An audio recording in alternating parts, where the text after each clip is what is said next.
Ahora, ¿qué otra cosa se debe de utilizar en estos pacientes? Otra alternativa son los cardiodesfibriladores.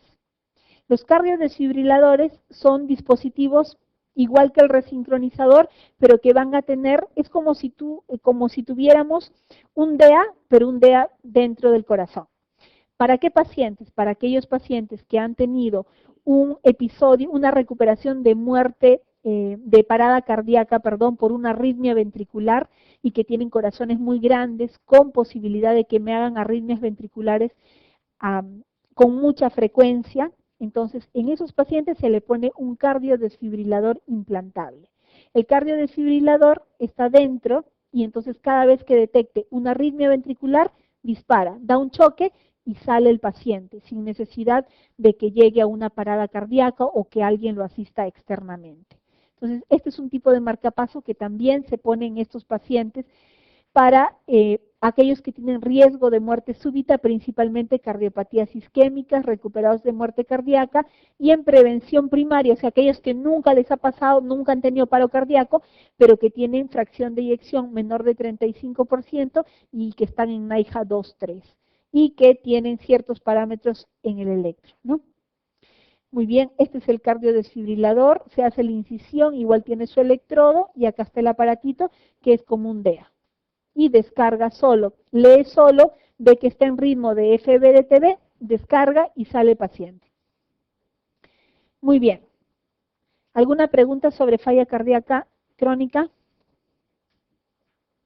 Muy bien, vamos empezando falla cardíaca aguda, si no, no vamos a acabar. Bueno, ya entendimos lo que era falla cardíaca crónica, entonces vamos a ver lo que es falla cardíaca aguda o insuficiencia cardíaca aguda. La falla cardíaca aguda no va a ser otra cosa que la descompensación de la crónica, o puede ser una falla cardíaca que se presente por primera vez en un paciente que nunca ha tenido nada. Un paciente que no tenía un corazón dañado, estructuralmente no tenía nada y que por primera vez se presenta. Entonces, la definición de falla cardíaca aguda, ¿cuál es? Es un comienzo rápido, eso es importante. No es un paciente que va a pasar años, como la insuficiencia cardíaca crónica, que los valvulares tienen 20 años de estenosis aórtica, que le va, primero es leve, luego moderada, luego severa, hasta que empiezan a hacer sus síntomas. No, este es un inicio rápido de síntomas y signos. Todos los síntomas y signos que ustedes vieron en la insuficiencia cardíaca crónica, en la falla cardíaca aguda se desarrollan, pero de manera rápida. Entonces, son secundarios a una función cardíaca anormal, que puede ser una función cardíaca anormal, sistólica o diastólica. Ustedes ya me entienden. Si es sistólica, baja fracción de eyección; si es diastólica, un fallo en la relajación, en la distensibilidad del corazón. Con o sin enfermedad cardíaca previa. Es lo que les decía. El paciente puede ser un paciente que de repente era una valvulopatía y estaba estable y de pronto le dio una neumonía, se infectó, se descompensó, hizo su falla cardíaca aguda. O sea, crónica descompensada, entonces se descompensó. O de repente es un paciente que no, que estaba totalmente normal, aparentemente, de pronto le dio un infarto, que él no sabía que tenía ninguna cardiopatía, estructuralmente, aparentemente el corazón no estaba ni dilatado, se movía adecuadamente, de pronto un infarto y falla cardíaca aguda, de primera vez. Entonces, hay que ver en qué contexto estamos, en uno que ya era crónico y se descompensó, o en uno que es de novo, o sea, reciente, de inicio reciente. Entonces, las fallas cardíacas agudas, a diferencia de las crónicas que son progresivas y que hay todo un tiempo para darle el manejo, estas ponen en riesgo la vida del paciente y requieren un tratamiento urgente. Puede presentarse de forma aguda de novo, lo que les digo, o descompensación aguda de una falla cardíaca crónica. Muy bien. ¿Cómo vamos a clasificar la falla cardíaca aguda? La podemos clasificar como crónica descompensada, como falla cardíaca aguda hipertensiva, o sea que me va a venir con presiones sistólicas por encima de 160, que pueden llegar a ser hasta 200 o más. Otra forma es que vengan los pacientes con falla cardíaca aguda en edema agudo de pulmón. Otro es que vengan con shock cardiogénico, falla cardíaca, pero con shock cardiogénico, hipotensos que no responden a fluidos y que necesito darle inotrópicos vasopresores. O falla cardíaca por un síndrome coronario agudo. O lo otro es la falla cardíaca del lado derecho.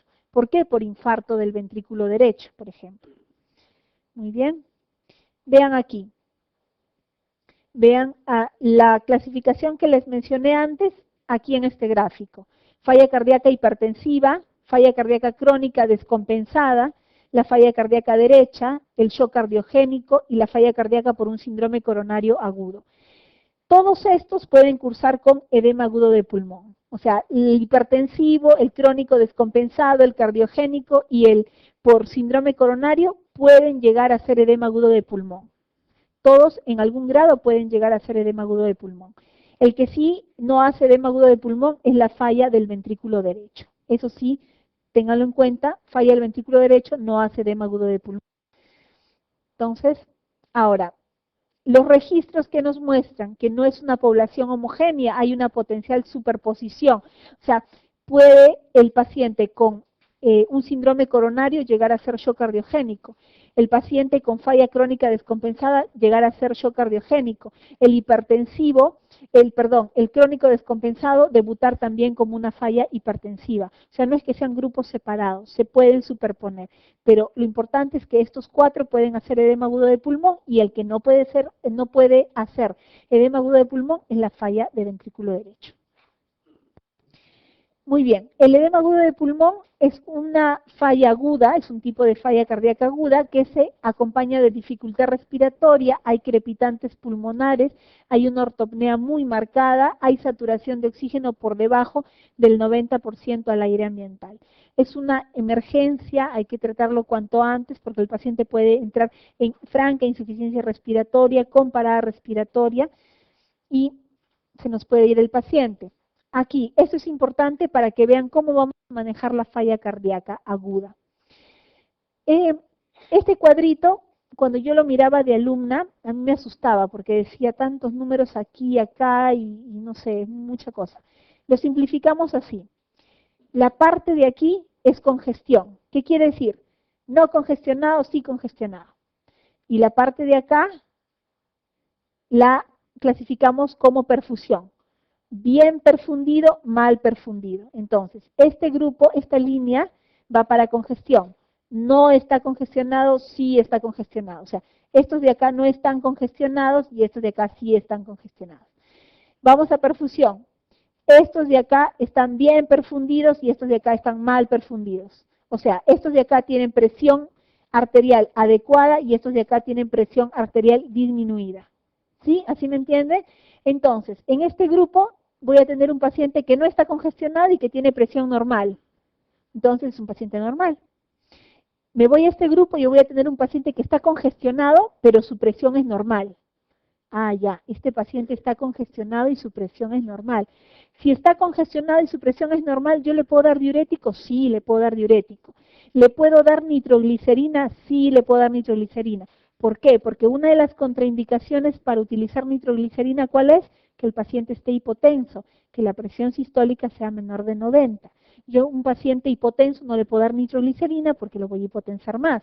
En cambio, a este grupo de acá, que está congestionado, pero que tiene su presión normal, sí le puedo dar diurético, sí le puedo dar nitroglicerina, sí le puedo dar nitroprusiato. De los dos, ¿cuál es el medicamento más hipotensor? ¿Nitroglicerina o nitroprusiato? Nitroprusiato es el que hipotensa más que nitroglicerina, nitroprusiato. Entonces, en paciente congestionado pero con presión normal, le puedo poner diurético, le puedo poner nitratos. ¿Bien? Muy bien. Vamos aquí abajo. Este grupo de aquí, este cuadrito, es paciente congestionado, pero está hipotenso. ¿Sí? ¿Estamos? ¿Sí me están siguiendo? Paciente congestionado, pero hipotenso. Aquí a este paciente, ¿le podré dar diurético? No. ¿Le podré dar nitroglicerina? Ni hablar. Nitroprusiato, menos. ¿Qué tengo que hacer primero con este paciente? Primero le tengo que dar inotropos o vasoconstrictores. Primero vasoconstrictores, o noradrenalina, o dopamina, y de ahí una vez que le suba la presión, recién le puedo dar el diurético. ¿Entienden? Porque lo primero es mantener una perfusión adecuada, y la perfusión adecuada la vamos a lograr con los vasoconstrictores. En este grupo es los que se ubican los shock cardiogénicos. Este grupo de acá, los congestionados e hipoperfundidos, ahí está el grupo de los shock cardiogénicos, con alta tasa de mortalidad, shock cardiogénicos. Muy bien, entonces en este grupo están los que son congestivos, los congestionados pero con presión normal, paciente congestionado. Ahora, el edema agudo del pulmón puede estar aquí arriba o aquí abajo, en cualquiera de los dos, por eso lo ponen en el centro, porque el edema agudo del pulmón puede cursar con presión normal o puede cursar con presión baja, con cualquiera de los dos. Por eso es que en el cuadrito anterior se sobreponían, ¿se acuerdan? Entonces, el edema agudo pulmonar puede ser con presiones normales o inclusive altas y puede ser con presiones bajas dentro de un shock cardiogénico. Si nos vamos al otro lado y vemos que no hay congestión en este grupo, pero que está hipoperfundido, ese es un shock hipovolémico.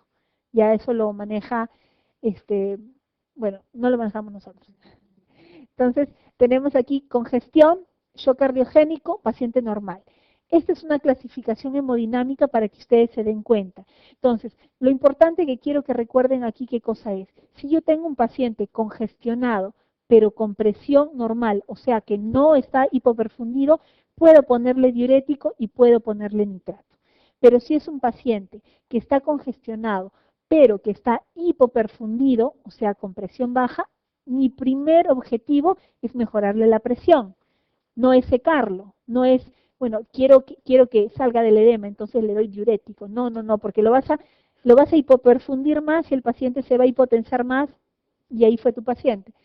Entonces, lo primero, vasoconstrictores, dopa, nora, y dentro, entre nora y dopa, mejor nora porque te causa menos arritmias. Entonces, ese es el objetivo. Y una vez que ya mejoro la presión, ahí ya le doy con todo. Le puedo poner el diurético, le puedo poner el nitrato, lo que desee. Pero primero, mejorar la perfusión y luego tratar la congestión. Ese es el orden. Primero la perfusión y luego la congestión. Muy bien. Entonces, en la fisiopatología de la falla cardíaca, ustedes vean aquí, ¿no? Este es un pulmón normal, veamos aquí el alveolo, tenemos aquí el capilar, aquí se desarrolla, bueno, aquí está la presión hidrostática normal, normalmente aquí no hay líquido, pero ¿qué pasa en un paciente con falla cardíaca aguda? Vamos a tener un incremento de la presión hidrostática capilar con una elevación de la presión venosa pulmonar y un aumento del flujo sanguíneo aquí, al alveolo. Entonces, en el edema agudo del pulmón, en la falla cardíaca aguda donde hay congestión, este alveolo va a estar ocupado por líquido y eso es lo que dificulta la respiración, lo que da la disnea, la ortopnea y todo lo demás en el paciente. Eso es lo que ocurre en un paciente con falla cardíaca aguda. Muy bien, ¿cuáles son los factores que precipitan esta falla cardíaca aguda? Entonces, es lo que les decía al inicio, ¿no? Que puede haber un deterioro por muchas causas. Las causas que nosotros aquí vemos principalmente son las causas infecciosas, es lo principal. Y dentro de las infecciones, a la cabeza la neumonía, le sigue las infecciones urinarias. Lo otro que vemos aquí en nuestro país es eh, algo que es importante también es, se me fue la idea, la falta de adherencia al tratamiento. Nuestros pacientes son pacientes que hay veces no entienden muy bien la magnitud del problema o tal vez nosotros no nos dejamos explicar muy bien o no le hacemos entender bien cuál es la causa o la importancia de su problema, empiezan con el tratamiento y luego lo abandonan. De esto no se preocupen, lo único que hay que acordarse aquí es lo que les menciono de las infecciones. Las infecciones como primera causa, este es un cuadro de una guía europea. Por lo tanto, las causas que ustedes ven aquí son las causas que se ven en esta realidad. Nuestra realidad es un tanto distinta, pero sin embargo es bueno que la conozcan.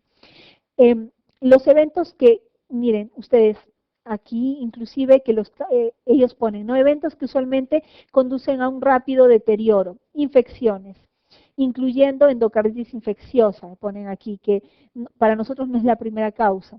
Exacerbación del EPOC, anemia, disfunción renal, no adherencia al tratamiento, arritmias, hipertensión no controlada, hipotiroidismo, y otras causas le ponen síndrome coronario agudo, embolismo pulmonar, crisis hipertensiva, taponamiento cardíaco, disección de aorta, etc.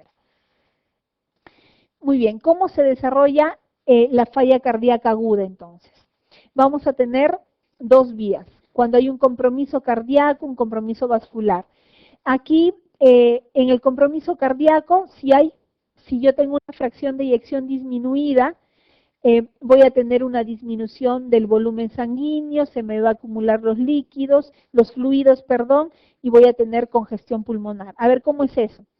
Si yo tengo un paciente que tiene una fracción de eyección disminuida, esa fracción de eyección disminuida me va a causar un flujo retrógrado, ¿sí o no? ¿Sí? ¿Me causa flujo retrógrado? Si no me entienden, pregúntenme por favor. Cuando yo tengo una fracción de eyección disminuida, vean su corazón. El corazón debe de bombear con esta fuerza, pero bombea así, a las justas. ¿Qué pasa con toda esa sangre que no está saliendo? Está haciendo una éstasis, ¿no? Entonces va a haber un flujo retrógrado, sí. De ventrículo pasa a aurícula, de aurícula, pulmón. ¿Y qué va a pasar en el pulmón? Congestión. Muy bien, a eso me refiero. Entonces va a haber acumulación de fluidos. Eso es si fuera en el lado izquierdo. Y si es en el lado derecho, igual. Ventrículo derecho bombea inadecuadamente, pasa a la aurícula derecha, y de la aurícula derecha, ¿dónde va a ir? A las venas cavas, y ¿de ahí a dónde? ¿A la aorta? No. De ahí va a ir al sistema portal, va a ir a miembros inferiores, va a congestionar el hígado, etcétera. Entonces vamos a tener acumulación de fluidos, tanto en el lado derecho como en el lado izquierdo. Y si estamos hablando del lado izquierdo, vamos a tener congestión pulmonar. Entonces, cuando yo tengo una disminución de la función ventricular, voy a tener disminución del volumen efectivo sanguíneo, o sea, disminución del volumen sistólico. Voy a tener, si hay una disminución del volumen sistólico, ¿qué va a haber? Hipoperfusión. A nivel renal, ¿qué voy a tener? Hipoperfusión renal. Voy a tener falla renal. La falla renal, a su vez, va a favorecer la congestión pulmonar. Eso es por este lado. ¿Qué pasa por la vía vascular? Si yo tengo una función disminuida pero levemente, de todas maneras, eso afecta el sistema neurohumoral. Y el sistema neurohumoral, ¿se acuerdan de las citoquinas que se liberaban y el proceso inflamatorio? Va a aumentar las resistencias vasculares sistémicas. Si aumentan las resistencias vasculares sistémicas, esto tampoco va a favorecer una distribución adecuada de fluidos y me va a dar congestión pulmonar. O sea, por donde lo vean, la congestión pulmonar va a ser al final la causa del síntoma predominante, o el signo predominante de lo que es la falla cardíaca aguda. Cuando hablamos de edema agudo de pulmón, el edema agudo de pulmón puede cursar con presiones altas o con presiones bajas. Siempre, con presiones altas o con presiones bajas. ¿Se acuerdan los que les decía al comienzo, en el cuadrito de Forrester, en el hemodinámico, donde lo dividimos en 4? El edema agudo del pulmón estaba en el medio, y yo les decía, puede ir con presiones normales o inclusive altas, o puede ir con presiones bajas y hacer shock cardiogénico, ¿verdad? Entonces, igual, el edema agudo del pulmón puede ser hipertensivo, o sea, puede tener presiones altas o normales, o no hipertensivo. Entonces puede ser cualquiera de los dos. Esto ya en verdad es información adicional. El diagnóstico de falla cardíaca aguda, ¿cómo lo hago? Cuadro clínico. No se olviden, signos y síntomas de rápido inicio, rápido y deterioro rápido del paciente. El electrocardiograma, ¿para qué me sirve? Para ver qué arritmia tengo. De repente es una fibrilación auricular con respuesta alta, o sea, con frecuencias mayores de 100, que es lo que me está descompensando en el paciente. Entonces, esa puede ser una causa. La radiografía de tórax, para ver.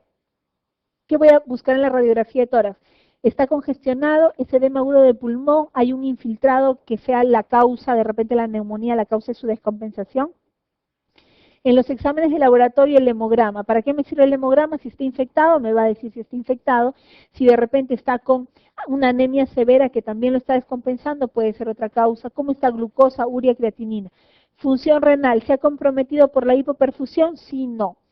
La troponina ¿para qué me sirve? Si estoy en el contexto de un síndrome coronario agudo, ¿no? Si de repente el paciente se está infartando y por el infarto me está haciendo la falla cardíaca, ya tengo el diagnóstico. Igual el electro también me da el diagnóstico de si estoy frente a un síndrome coronario agudo, que se hace en 10 minutos el diagnóstico y ya. Entonces, los electrolitos sirven ¿para qué? Lo mismo que les decía al inicio, el sodio, pronóstico del paciente. El sodio nos sirve como pronóstico. Menor de 126, mal pronóstico del paciente. El ProBNP Si fuera disponible, el ProBNP es bastante caro hacerlo, pero el ProBNP nos da también pronóstico en el paciente con falla cardíaca aguda. La ecocardiografía es igual de útil, no solo en el crónico, más aún en el agudo, porque por la rapidez de instauración de los síntomas necesito saber la etiología de una vez, o sea, de manera muy rápida, para yo poder enfocarme a la causa que está ocasionando el deterioro en el paciente y poder tratar. Entonces, la ecocardiografía es un punto muy importante. Bueno, vean acá la gran ingurgitación yugular del paciente y luego del tratamiento ya disminuye. Normal, una placa con cardiomegalia, con congestión pulmonar. El péptido natriurético siempre nos habla de la mortalidad, del número de rehospitalizaciones. Esto en verdad es información adicional. La radiografía en el edema agudo de pulmón, hay un incremento de la sangre en el lecho vascular pulmonar, engrosamiento de las venas en el lóbulo superior, hay consolidación, puede haber líquido en el espacio pleural, derrame, etcétera. Lo típico del edema agudo de pulmón es el patrón en alas de mariposa, que le han preguntado 2 o 3 veces en los exámenes de residencia. Patrón en alas de mariposa típico de edema agudo de pulmón. La estratificación de riesgo, alto riesgo, pacientes con alteraciones a nivel hidroelectrolítico. Lo que quería que vean aquí es los pacientes que tienen presiones sistólicas menores de 100 ya se consideran de alto riesgo. Cuando hay cambios isquémicos en el electrocardiograma, o sea, un síndrome coronario agudo, también se considera de alto riesgo. Si son troponino positivos, también se considera de alto riesgo. Los objetivos de la terapia inicial, ¿cuáles son? Uno, el paciente, como ha tenido síntomas y signos que se han instaurado muy rápidamente, es un paciente que va a estar con una disnea muy marcada. Entonces, lo que queremos es disminuir la disnea, mejorar el disconfort, disminuir la frecuencia cardíaca en el paciente, porque estos pacientes van a ser muy taquicárdicos, mejorar la diuresis, o sea, si el paciente está hipoperfundido, tratar de que la diuresis vaya a esta velocidad, a 1 mililitro por kilo hora, y de esa manera mejoramos la congestión y de esa manera también nos aseguramos que la perfusión renal sea adecuada. Mantener y mejorar la presión arterial es muy importante y desaparecer los signos de hipoperfusión. ¿Qué signos de hipoperfusión había? Trastorno de conciencia. Muy bien, oliguria, ¿qué más? ¿Qué más? Hipnosis, ¿qué más? Ajá, muy bien, la respiración cíclica, muy bien. Entonces, todas esas cosas nos hablan de los signos de hipoperfusión, ¿no? El manejo inicial de un paciente con falla cardíaca es mejorar la saturación. Tengo que mejorar la saturación de oxígeno. Entonces, la saturación de oxígeno, cómo debo de mantener a mi paciente con una saturación mayor del 95%, mayor o igual al 95%. Para eso uso lo que tenga. Si es suficiente con cánula, será cánula. Si es suficiente con máscara de Venturi, será con máscara de Venturi. Si necesitaría reservorio, usaré reservorio. En otros casos se puede utilizar ventilación no invasiva o inclusive ya intubar al paciente y utilizar ventilación mecánica. Entonces depende de lo que nosotros necesitemos, pero lo ideal es esta saturación, 95%. Lo otro es un paciente en posición semisentada. No te va a tolerar el decúbito, por más que le pongas lo que le pongas en las primeras horas de manejo, no te tolera el decúbito. Monitoreo continuo, siempre 2 vías endovenosas, un paciente crítico. La vía central y el catéter urinario, en las unidades de cuidados intensivos nosotros lo manejamos siempre con catéter y con sonda. ¿Por qué? Porque necesitamos hacer un balance muy estricto del paciente, pero lo cierto es que de todas maneras son puntos de infección en un paciente descompensado. Entonces hay que valorar el riesgo-beneficio en un paciente que esté sumamente descompensado. Shock cardiogénico obviamente lo tienes que invadir, tiene que estar con catéter venoso central, de repente Swan-Ganz o lo que requiera, pero en un paciente que puede manejarse sin necesidad de invadirlo, lo ideal siempre es no invadir al paciente, disminuyes el riesgo de infección. Hay que hacerle agas, hemograma, todo lo que ustedes ya saben, una radiografía de tórax. La morfina, en cuanto a la morfina es un medicamento que si bien es cierto, es venodilatador y nos puede ayudar en un paciente con congestión, pero se ha visto que el uso excesivo de morfina nos va a dar mayor posibilidad de que el paciente se intube, necesidad de UCI y estancia prolongada. La morfina tiende, cuando lo ponen de manera endovenosa, tiende a disminuir las presiones arteriales. Entonces, y de todas maneras sedas a un paciente que no tiene buen patrón ventilatorio y encima deprimes su estado del sensorio. Entonces, por eso es que muchas veces van a intubación endotraqueal por exceso de medicación, ¿no? Entonces, se ha visto que de manera rutinaria no debe de ser utilizada la morfina. Hay un registro que es el registro ADER. ADER nos muestra de que la morfina tiene una mayor tasa de mortalidad cuando es utilizado en este tipo de pacientes, ¿no? Lo principal es no utilizarlo de manera constante en pacientes con falla cardíaca aguda. Muy bien, ¿cómo va a ser el tratamiento de la falla cardíaca aguda entonces? ¿Qué es lo que voy a buscar? Primero, reducir mi precarga. ¿Cómo reduzco mi precarga? Con diuréticos. Voy a disminuir la sobrecarga de volumen con mis diuréticos. Voy a disminuir la poscarga, o sea, las resistencias vasculares sistémicas con vasodilatadores. Para esto, ¿qué puedo utilizar? Nitroglicerina, nitroprusiato y el nesciritide. En los diuréticos, el principal que se utiliza es el diurético de asa, la furosemida. El otro que se usa, que no tenemos mucho acá, es la toracemida, que tiene una potencia mucho, mucho mayor. La bumetamida también es otro medicamento que utilizamos dentro de los diuréticos, pero principalmente el diurético de asa, la cabeza, la furosemida. El otro parámetro que utilizamos para manejo de falla cardíaca aguda es el aumento de la contractilidad. El aumento de la contractilidad no es aumentar la presión, por si acaso. Aumento de la contractilidad se da con dobutamina principalmente. La dobutamina es un medicamento que, por el contrario, no se vayan a confundir, no sirve para mejorar la presión arterial, porque la dobutamina disminuye las resistencias vasculares sistémicas. Más bien la dobutamina tiende a disminuir la presión. Muchas veces la confusión es que en el paciente con falla cardíaca aguda y que está con presiones a las justas, el pobre paciente viene y dice, le ponemos dobutamina. No.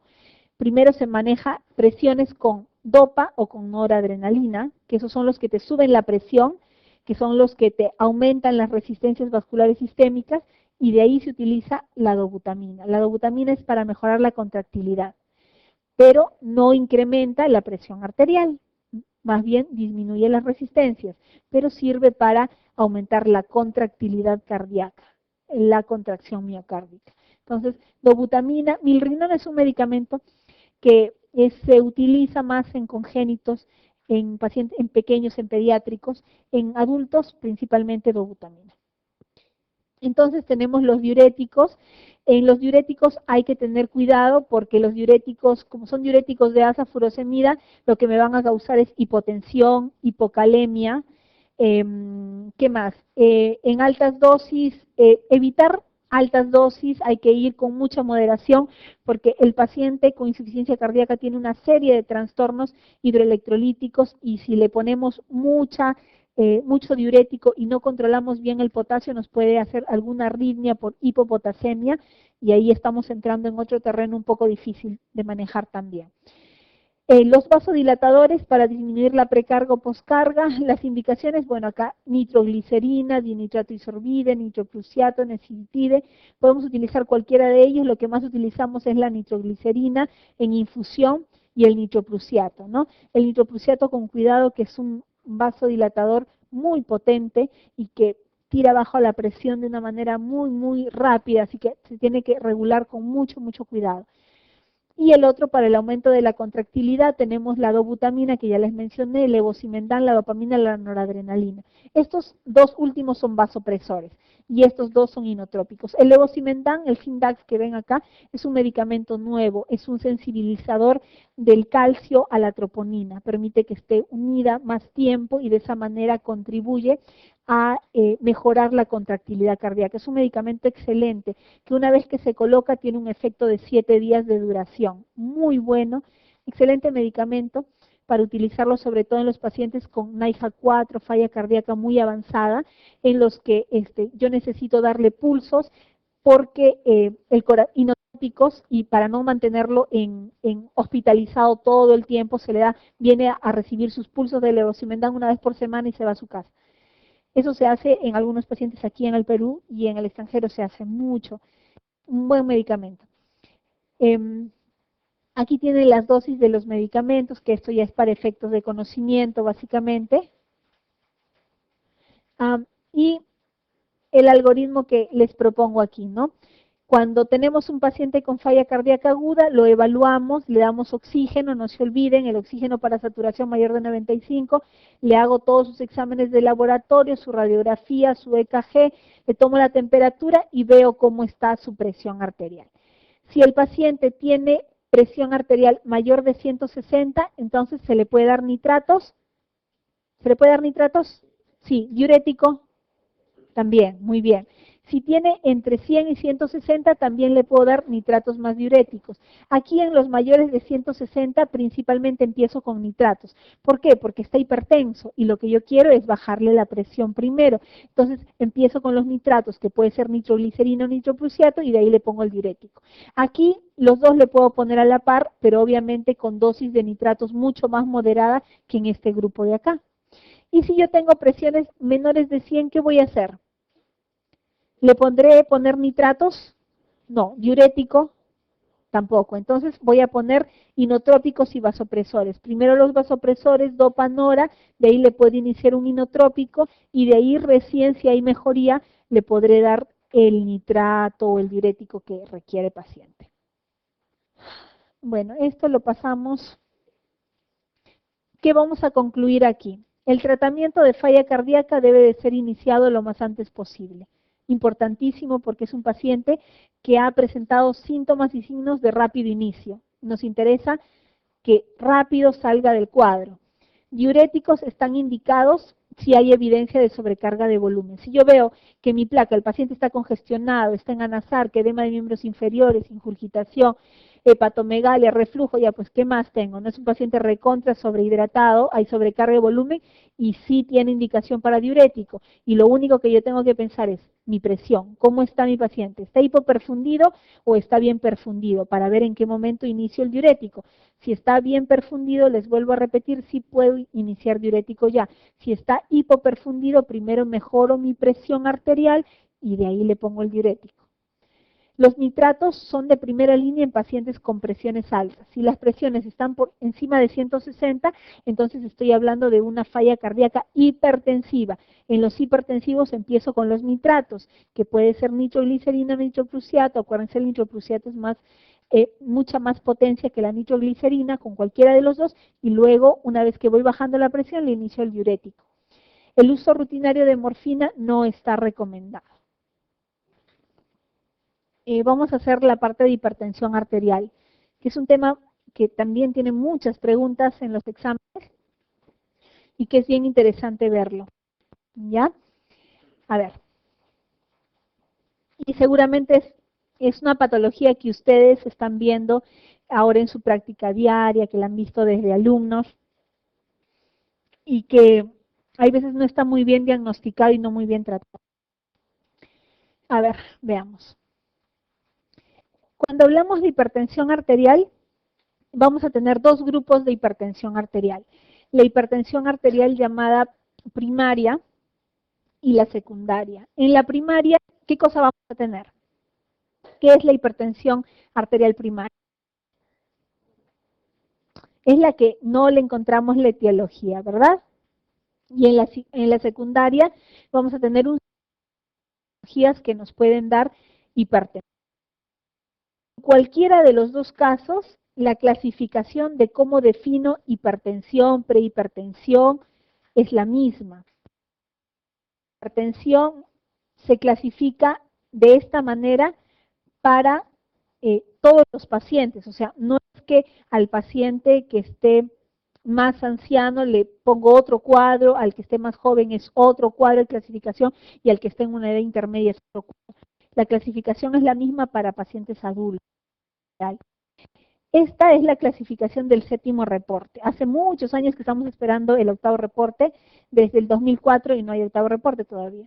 Entonces, nos guiamos por séptimo reporte. Lo último que ha salido ahora ha sido en junio, que son las guías europeas de hipertensión arterial, que es lo más actualizado que tenemos en hipertensión arterial, porque esto está un poquito antiguo, del 2004. Entonces, veamos qué nos dice de todas maneras el séptimo reporte. Nos dice que vamos a tener una hipertensión, una presión arterial normal, perdón, con una presión sistólica, cuando tenemos una presión sistólica menor de 120. O sea, si tenemos presión sistólica menor de 120, ese paciente tiene una sistólica normal. ¿Y la diastólica cuánto? Menor de 80. Entonces, paciente con presiones 120 con 80 a menos es un paciente con presión arterial normal. Si yo tengo pacientes entre 120 y 139 y 80 y 89, lo denominaré prehipertensión. Si tengo una presión sistólica entre 140 y 159 o 90 o 99, voy a tener estadio 1 de hipertensión. Vean esto, no dice I, dice O. O sea, yo puedo tener acá 120, pero aquí tengo 97, ya es una hipertensión estadio 1. No es I, o sea, no tienen que estar los dos, tiene que estar uno u otro. ¿Ya? En la normal sí, en la normal sí. En el estadio 2 del séptimo reporte nos dice presión sistólica mayor o igual a 160 y la presión diastólica mayor o igual a 100. O también. Entonces, vean aquí cómo es la clasificación. De acuerdo a esto, yo siento es hipertenso o no es hipertenso. ¿Cómo hago el diagnóstico clínico de hipertensión? Primera toma, 2 tomas, 3 tomas. ¿Cómo es que se hace? 2 tomas a la semana, ¿ya? ¿Cómo es? A ver, otra idea, su compañero dice eso. Vamos a ver. Vamos chicos, estamos acá para aprender. ¿Cómo es? Por lo menos deberían de haber 3 diferentes momentos, de preferencia diferentes días. ¿En qué momentos? No debe de haber el paciente ingerido alimentos por lo menos media hora antes de la toma.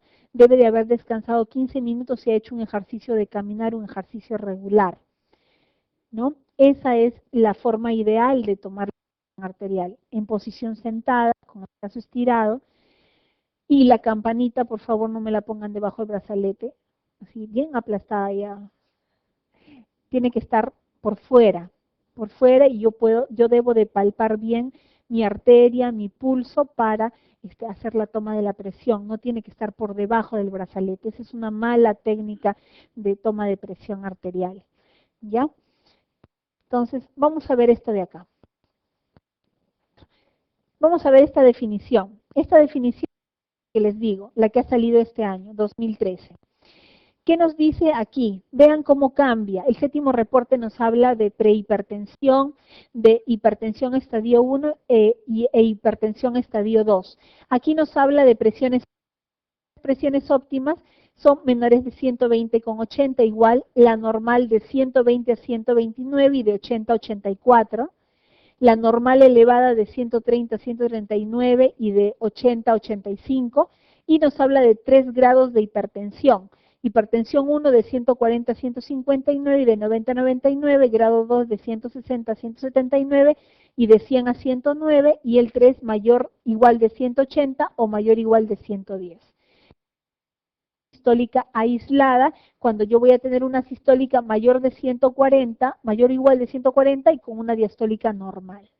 Entonces, estos son los estadios que nos hablan la nueva definición 2013 de la Sociedad Europea de Cardiología. Acá, en hipertensión sistólica aislada, es importante que vean que la hipertensión sistólica aislada es principalmente de personas ancianas, de personas es una hipertensión típica de personas ancianas. En cambio, la hipertensión en personas jóvenes es más diastólica que sistólica. Obviamente, las que no se acompañan de una patología asociada, me refiero. Entonces, vean esta clasificación, es una clasificación interesante que muy probablemente se tome para el octavo reporte, pero es la última que tenemos. ¿Cómo vamos a medir la presión arterial? La presión arterial la puedo medir en consulta, cuando viene mi paciente, o lo puedo medir fuera de la consulta. ¿Cómo lo mido fuera de la consulta? Cuando, por ejemplo, le digo, señor, va a ir a su casa y se va a tomar la presión todos los días, tómese y lo apunta en una hojita y me lo trae la siguiente semana. El señor va y se va a la farmacia, se toma su presión, le apunta en una hojita y te la trae la siguiente semana. Entonces, esa es una medida ambulatoria. De repente en su casa, yo tengo mi tensiómetro, señorita, muy bien. Entonces se toma su tensión, alguien le toma la presión en la casa, el tranquilo, su familiar, apunta y le trae. Esa es una automedición que se llama AMPA. Y lo otro es la monitorización ambulatoria, el MAPA. Ustedes no sé si habrán visto cómo es el equipo de MAPA. Es un equipo que es como un tensiómetro, que tiene un aparato pequeñito, que va a tomarle la presión cada 20 minutos, cada 15 minutos durante el día y cada 20 minutos durante la noche. Está programado así automático el aparatito este. Tiene que tener más de 70 medidas, 70% de medidas adecuadas. Al día le toma un montón. Vean, tiene que estar con ese aparato 24 horas. Y ese aparatito es el MAPA. Es un aparato muy interesante, ¿por qué?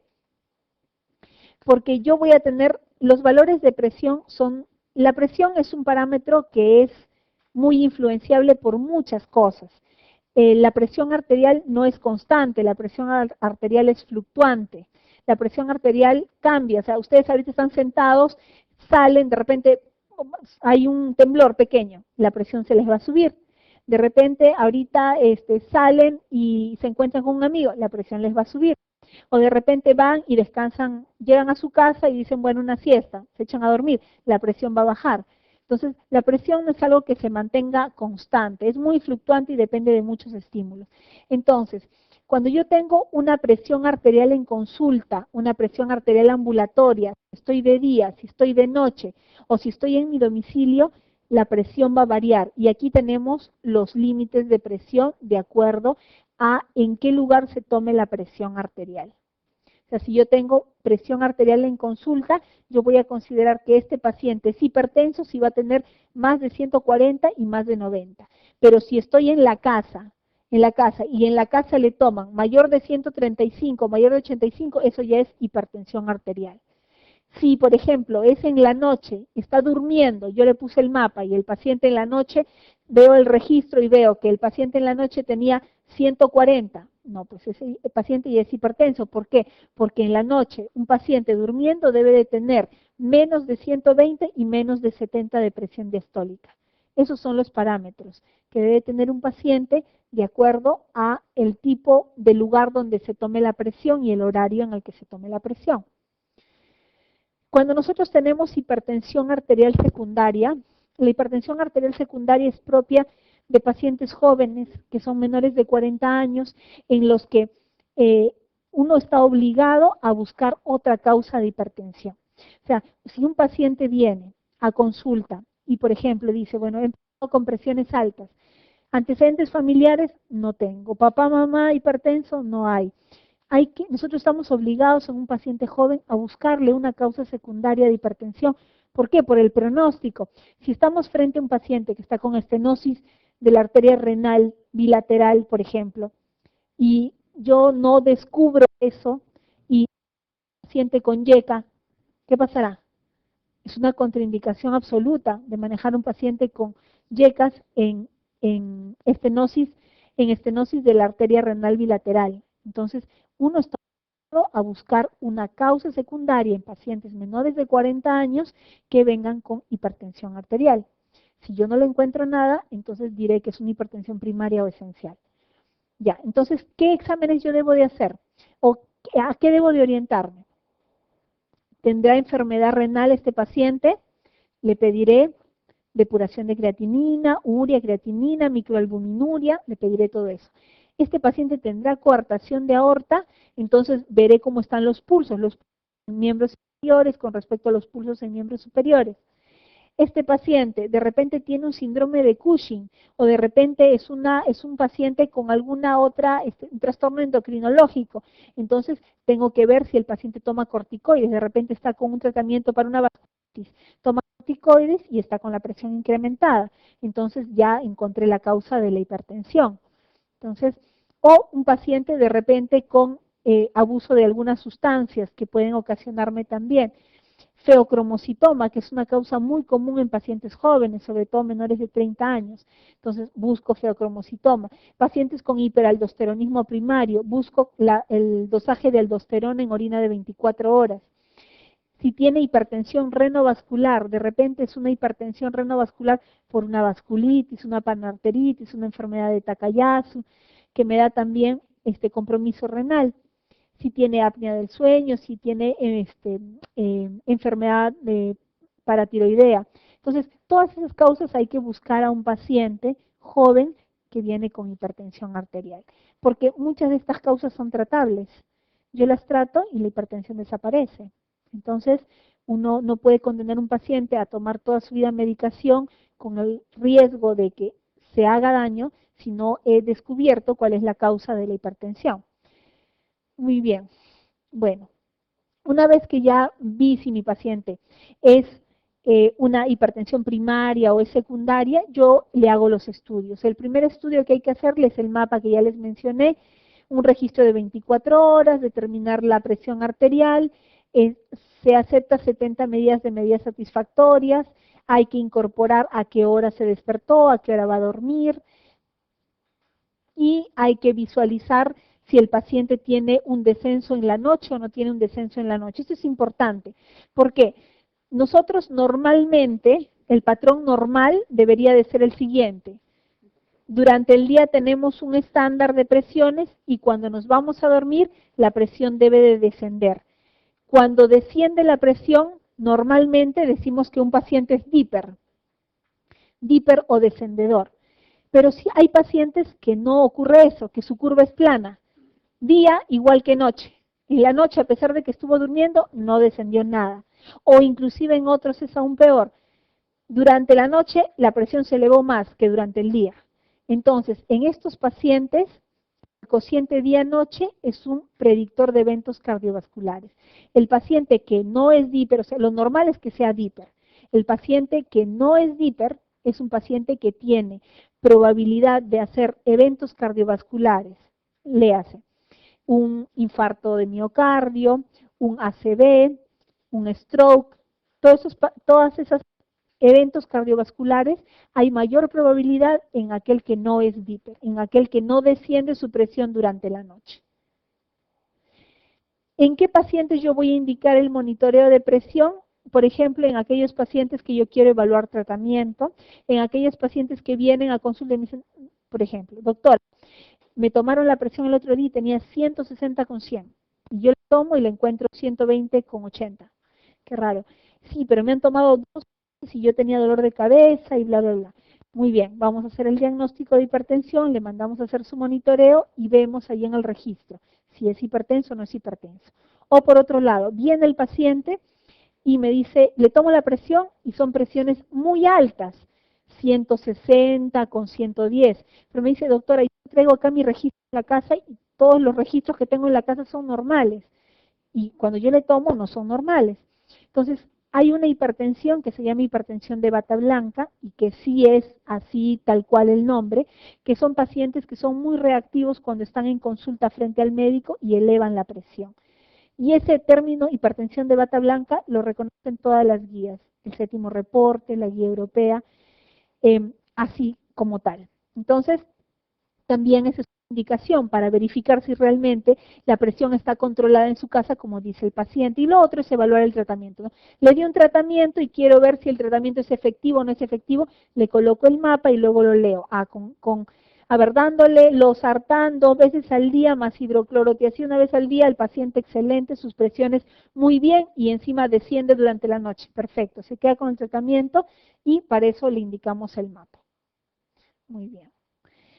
¿Qué factores de riesgo hay que tener en cuenta? Vean chicos, este es un cuadro para ver factores de riesgo, o sea, los factores de riesgo que están indicados en pacientes hipertensos son que tenga una enfermedad cardiovascular, que tenga una enfermedad renal crónica, que sea un paciente con presión arteriales, que sea un paciente que haya tenido antecedente de infarto de miocardio, que tenga historia familiar de hipertensión arterial. Todo eso lo va a clasificar en riesgo bajo, moderado, elevado y muy elevado.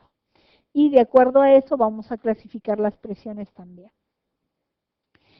¿Cuáles son los objetivos de la presión en la hipertensión arterial? Siempre debe ser la presión menor de 140, la sistólica, sobre todo en los pacientes diabéticos.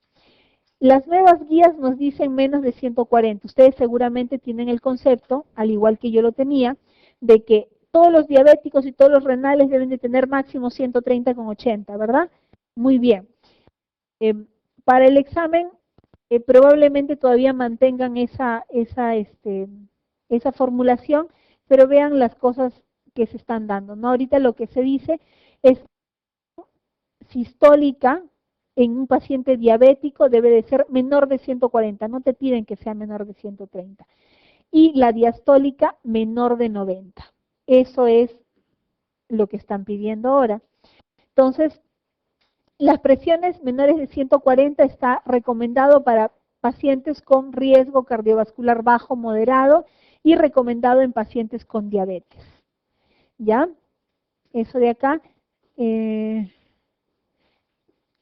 En los pacientes con diabetes lo que se pide es que la presión diastólica sí sea menor de 85. O sea, vean lo que está cambiando. Lo que está cambiando es que dicen, la sistólica manténmela menos de 140, pero la diastólica menos de 85. Y esto tiene indicación 1A, igual que aquí 1A. ¿Qué cambios tengo que hacer en el estilo de vida en paciente hipertenso? Restricción de sal 5 o 6 gramos por día. Alcohol no más de 20 a 30 gramos de etanol al día. Comer verduras, frutas y productos lácteos bajos en grasas. Esto es los cambios en el estilo de vida, todos tienen recomendación 1A, que eso ya ustedes lo conocen. Ahora, reducir el peso, debemos de tener un índice de masa corporal de 25 y el perímetro abdominal a menos de 112 en los hombres y menos de 88 en las mujeres. Eso es importante. Luego, realizar ejercicio regular. ¿Y cómo debe ser el ejercicio? Por lo menos 30 minutos de ejercicio dinámico moderado 5 a 7 días de la semana. No es el partido de fútbol de una vez a la semana, ni el de nosotras las chicas que nos vamos por las tiendas y caminamos media hora, un fin de semana. No es así, no es más de media hora. ¿Ya? Y otra cosa, los fumadores hay que dejar el hábito de fumar, que eso, todo tiene recomendación 1A, así que ya ustedes deciden. Ahora, ¿qué medicamento vamos a utilizar? Eso es bien importante porque de esto le vienen muchas preguntas. Los medicamentos que hay que utilizar se dividen en 5 grupos, 2, 4, 5. Diuréticos, dentro de los diuréticos los que se usan son las tiacidas, o sea, la hidroclorotiacida principalmente, los diuréticos tiacídicos, ¿ya? Los beta bloqueadores, dentro de los beta bloqueadores tenemos el metoprolol, el carvedilol, el bisoprolol, en verdad hay un montón de los beta bloqueadores, antagonistas de los canales de calcio. Tenemos dentro de los antagonistas de los canales de calcio el amlodipino, el nifedipino, los más utilizados, también el verapamilo y el diltiazem también son de esta familia. Los inhibidores SECA que siempre son el pilar del tratamiento en hipertensión arterial. Al igual que en falla cardíaca, este grupo de medicamentos es el medicamento con el que debemos de tratar de iniciar, al menos que esté contraindicado. O sea, uno puede hacer la combinación YECA con cualquiera de los otros, pero siempre debemos de tratar de iniciar con un YECA en un paciente hipertenso. Esa es la recomendación. Primero un YECA, agrégale luego, si quieres haz monoterapia, haz terapia combinada, pero trata de incluir un YECA en tu tratamiento. Lo que sí, los inhibidores del receptor de angiotensina o ARA2, nunca combinar ARA2 con YECA, no hacer esa combinación está contraindicada. Como les decía, no que yo voy a bloquear más el sistema renina-angiotensina usando los dos. No, señores, no se hace eso. Eso está contraindicado. Entonces, o uno u otro. Y si tengo que elegir entre los dos, primero la prioridad la tiene el YECA. Muy bien, entonces yo puedo iniciar el inicio de tratamiento con cualquiera de estos medicamentos. No hay preferencia, excepto con el YECA, de los demás no hay preferencia con alguno de ellos. Yo puedo iniciar con cualquiera, pero siempre tratando de poner un YECA como primera elección. Entonces, ¿qué contraindicaciones hay? Si yo tengo diuréticos tiacídicos, una contraindicación absoluta es que el paciente tenga gota. Ahí sí no le puedo dar. Otra contraindicación, y que vamos a ver que hay una disquisición en una de las preguntas más adelante, es que las tiacidas están contraindicadas cuando yo tengo una depuración de creatinina menor de 30. ya porque me da alteraciones hidroelectrolíticas. Entonces, los diuréticos tiacídicos también están contraindicados en eso, causan hiperpotasemia en el embarazo, esas son contraindicaciones probables. Las absolutas es la que nos interesa. Los betabloqueadores en el asma, esto es relativo. Si es un asma leve, se puede dar tratamiento con betabloqueadores. Lo que sí no es aquellos pacientes que tienen bloqueos auriculoventriculares de segundo y de tercer grado, ahí sí no le puedes dar betabloc porque ahí vas a empeorar la situación del bloqueo auriculoventricular. Entonces, esa sí es una contraindicación absoluta para el betabloqueador. Los antagonistas del canales de calcio, dihidropiridínicos como el amlodipino, el nifedipino, no tienen mayor contraindicación. Los tipo verapamilo y diltiazem cuando tiene bloqueo, igual que los betabloc, el verapamilo y el diltiazem actúan a nivel del nodo, enlentecen el nodo, por lo tanto no deben de utilizarse en bloqueos de segundo y de tercer grado. En disfunción grave del ventrículo izquierdo tampoco. Disfunción grave del ventrículo izquierdo quiere decir fracción de eyección menor de 35%. En insuficiencia cardíaca, sobre todo en las insuficiencias cardíacas que son agudas, los inhibidores YECA están contraindicados en el embarazo, no deben de ser usados en el embarazo. Cuando tienen edema angioneurótico tampoco, en hiperpotasemias tampoco, en fracciones de eyección, en depuraciones de creatinina menor de 30% no, porque el riesgo de hiperpotasemia es bastante alto. En pacientes con estenosis de la arteria renal bilateral también está contraindicado el uso de YECAS, ¿ya? Los ARA2, básicamente en hiperpotasemia y en estenosis de la arteria renal bilateral también. Y los antagonistas de los receptores de mineralocorticoides como la espironolactona en falla renal aguda y en hiperpotasemia. ¿Qué fármacos se utilizan en estas condiciones? Si yo tengo hipertrofia del ventrículo izquierdo o tengo cardiopatía isquémica, prefiero utilizar, en hipertrofia del ventrículo izquierdo, YECAS, siempre YECAS. Puedo utilizar también antagonistas de canales de calcio o ARA2. En las cardiopatías isquémicas, antagonistas de canales de calcio, tipo verapamilo, diltiazem, porque mejoran la angina, también me sirven como antianginosos. Y los inhibidores YECA. ¿Por qué en las cardiopatías isquémicas los YECA? Porque ustedes ya saben que los YECA mejoran la sobrevida. Muy bien. La microalbuminuria, siempre en microalbuminuria, inhibidores de los YECA. Se dice que en los pacientes que tienen microalbuminuria y proteinuria, el YECA ayuda a mejorar esa proteinuria y esa microalbuminuria. Esa ha sido pregunta de examen de residencia en años pasados. En cuanto a los eventos clínicos, si ha tenido infarto de miocardio previo, dale betabloqueador. ¿Por qué? El betabloqueador, al bajar la frecuencia cardíaca y también a tener un efecto hipotensor, va a disminuir el consumo de oxígeno. ¿Por qué? Porque si yo tengo un paciente que está con una frecuencia en 90 y yo lo bajo a una frecuencia en 60, 70, la cantidad de consumo de oxígeno que requiere para manejar frecuencias de 60, 70 va a ser menor que si lo tuviera 80 o 90. Entonces, por lo tanto, va a beneficiar si es un paciente con un infarto de miocardio previo. En insuficiencia cardíaca, ya saben, diurético, betabloqueador, YECA, los tres mejoran sobrevida, así que si es hipertenso e insuficiencia cardíaca, manéjenlo con esos tres medicamentos primero y luego ya le agregan todos los demás. Dentro de los diuréticos me refiero al espironolactona que mejora la sobrevida. El diurético tipo furosemida no mejora sobrevida, ni mejora, ni disminuye mortalidad, nada de eso.